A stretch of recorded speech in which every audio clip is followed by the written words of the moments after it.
ज़्यादातर आत्मा जो आती है माता के पिता के वीर्य में आती है, वो आती है अन्न के माध्यम से। जो अन्न सब खाते हैं, भोजन के माध्यम से आती है, मुख से। कैसे देवताओं कैसे होता है, देवता के काल पूरा होता है तो देवता गिरते हैं।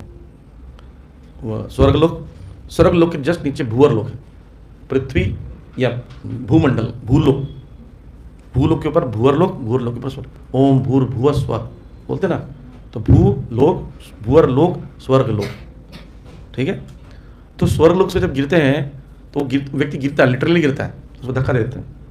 जो मरने वाला होगा ना, जो काल पूरा हो जाता है देवताओं, तो उसको बात करते थे और कैसे हैं सब ठीक है, धक्का दे एकदम से, उसको पता नहीं चलता मरने वालों, और वहाँ से गिरता है। और जब गिरता है ना तो वो अब वो कंट्रोल नहीं होता है, उसके अंदर वो पावर बिल्कुल नहीं है। अवधि पूरी हो गई तो गिरता, उसका शरीर अलग हो जाता है और आत्मा अलग। तो शरीर कहाँ जाता है, भूअर लोक। तो भूअर लोक में बड़े बड़े राक्षस मुंह खोल के बैठे कि देवता लोग कब भेजेंगे बर्गर पिज्ज़ा, खा लेते। तो उनको देखता है, जब वो इसके अंदर जाने वाला हूँ, रोने लगता, आंसू से वो आत्मा निकलती है, और वो देव कृपा से, भक्ति कृपा से भूलोक में आकर पृथ्वी लोक के ऊपर जाकर बादल में फंस जाता है। बादल से वर्षा होती है, वर्षा से जल आता है, जल से आत्मा भटकते हुए वो पौधे के अंदर नीचे से जाकर वो पर्टिकुलर एक धान चावल उसमें रह जाता है। फिर जब उसको लेकर आते हैं, कुकिंग करते हैं, आत्मा तो मरती नहीं, जल नैनम छिदंती सस्ताणी नैनम दहती पावक, कुकिंग करते हैं, प्रेशर कुकर में आत्मा उबल रही होगी, मरेगी नहीं, लेकिन चावल बन गया, दबा के देखते हैं यही चावल अच्छा है, खाते हैं, पुरुष के अंदर चले जाता है।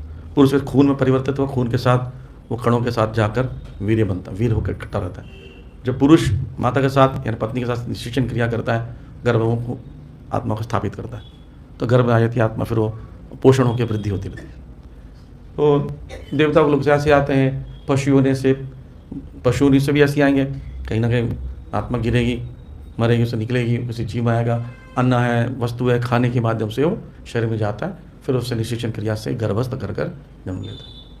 पर वो आत्मा जो बता रहे चावल दाल वाला, वो जो आना गर्भ में पर्टिकुलर समय में भेजा जाता है, पर्टिकुलर डे में वो देव इच्छा से वो चावल की बोरी से निकलता है, उसी दिन पकाते हैं। ये सब प्लान है भगवान का, प्रकृति के माध्यम से वो खाता है, उसी दिन गर्भस्थ होता है। अगर दो आत्मा एक साथ, दो निकल सर जाएगी, जुड़वा बच्चे पैदा, ये प्रकृति मैनेज कर रही है बढ़िया से, परफेक्टली। लेकिन भक्त के साथ ऐसा नहीं होता है। भक्त शरीर त्यागता है, योग माया उसको ले जाकर भक्त के घर में डाल लेती है। अगर पूरा हो गया काल, योग माया आएगी और एक प्लेन आएगा, वायुयान आएगा विष्णु लोक का, लोक का, उसमें बैठा के ले जाएगा। बहुत भागवत अमृत नामक ग्रंथ है, उसमें पूरा डिटेल बताया कैसे जीव को ले जाते हैं